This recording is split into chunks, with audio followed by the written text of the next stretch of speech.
தேவனுடைய பரிசுத்த நாமத்துக்கு ஸ்தோத்திரம் உண்டாவதாக. இந்த காலை வேலை உங்களுக்கு எல்லாருக்கும் காலை வேலை என்னுடைய வாழ்த்துக்களை நான் உங்களுக்கு தெரிவிக்கிறேன். தேவன் தாமே உங்களை ஆசீர்வதிப்பாராக.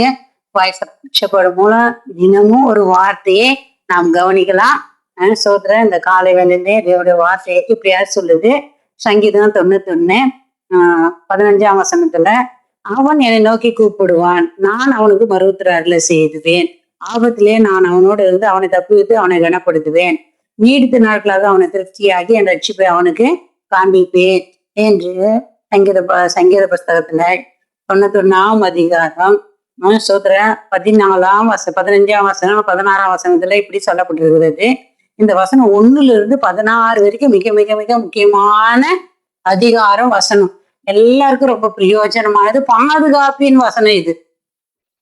அப்படிதான் ஆண்டவர் சொல்றாரு இதுல, என்னை நோக்கி கூப்பிடு அப்படி. அப்போ ஆண்டவரை நோக்கி கூப்பிடணும்.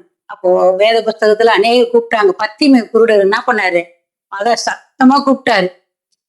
ஆண்டவரு தாவீதின் குமாரனே எனக்கு இறங்குன்னு சொன்னாரு. உடனே இறங்கி கண்களுக்கு என்ன பண்ணாரு? தெளிவை கொடுத்தாரு. அதுக்கு அடுத்தது சோத்திர லேகியோன் பிசாசு பிடித்து இருந்த அந்த மகன் கர்த்தரை நோக்கி என்ன பண்ணாரு? என்னை விட்டுடு அப்படின்னு சொன்னாரு. நான் இந்த பன்றிக்குள்ள என்ன அனுப்புன்னு சொன்னாரு. அப்படி சோத்திர அந்த பன்றிக்குள்ள போயிட்டு அந்த அந்த லேகியோன் தெளிந்து நல்ல ஒரு மனுஷனாக காணப்பட்டார். சோத்திர யோனா சோத்திர ஆண்டவர் ஒரு தேசத்துக்கு இன்னும் போக சொன்னாரு. இவர் வேற தர்ஷிஷுக்கு கூலி கொடுத்து என்ன பண்ணாரு? போறாரு. ஆனா அவர் தவறுனால போனதுனால அந்த ஜனங்க என்ன பண்ணாங்க? கடல்ல தூக்கி போட்டாங்க. போட்ட பிறகு மீன் வயதுல போயிட்டு அவருக்கு புத்தி வந்து ஆண்டவர் நோக்கி கூப்பிடுறாரு. என்னப்பா பண்றாரு? உடனே அந்த மீன் ஞானமா கொண்டாந்து கரையில என்ன பண்ணுச்சு? கக்கினது. அது போல சோதர அநேகர் நம்ம சொல்லலாம். அது போல நம்ம ஆண்டவர் என்ன பண்ணணும்? நோக்கி கூப்பிடணும். அப்போ அவர் கூப்பிடும் போது மறு உத்தரவு நமக்கு என்ன செய்வாரா? ஆபத்தில கூட நம்ம என்ன பண்ணணும்? அவரை நோக்கி கூப்பிடணும். அப்போ அவரை நோக்கி கூப்பிடும் போது அவர் நம்மளோடு கூட இருந்து நமக்கு பெரிய காரியங்கள் அவர் என்ன பண்ணுவாரு? செய்வார். இன்னைக்கு சோதர நிறைய பேர் யாரையும் நோக்கி கூப்பிடுறாங்க. சோதர அதெல்லாம் எதுவுமே விடுதலை ஆக்காது. அது சோத்திர நிரந்தர விடுதலை கிடையாது. எல்லாம் டெம்பரவரி விடுதலை. இந்த ஊசி, மருந்து, மாத்திரை, மற்றபடி எல்லாமே அது நிரந்தர விடுதலை சொல்ல முடியாது.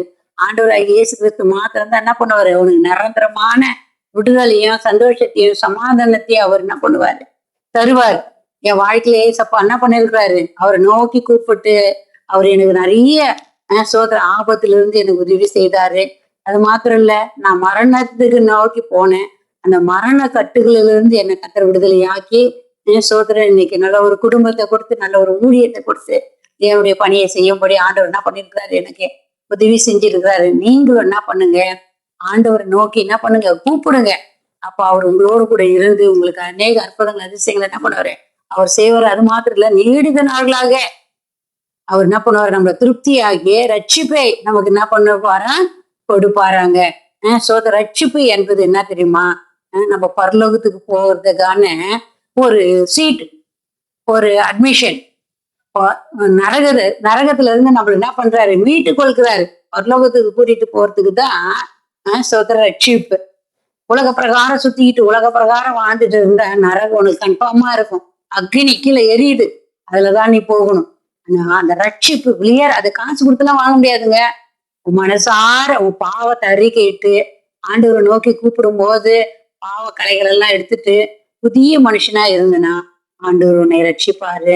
உன்னையும் குடும்பத்தையும் நீ போகிற இடத்துலயும் கத்தர் ஆசீர்வாதத்தையும் சமாதானத்தையும் உன் வாழ்க்கையில என்ன பண்ணுவாரு? தருவாரு.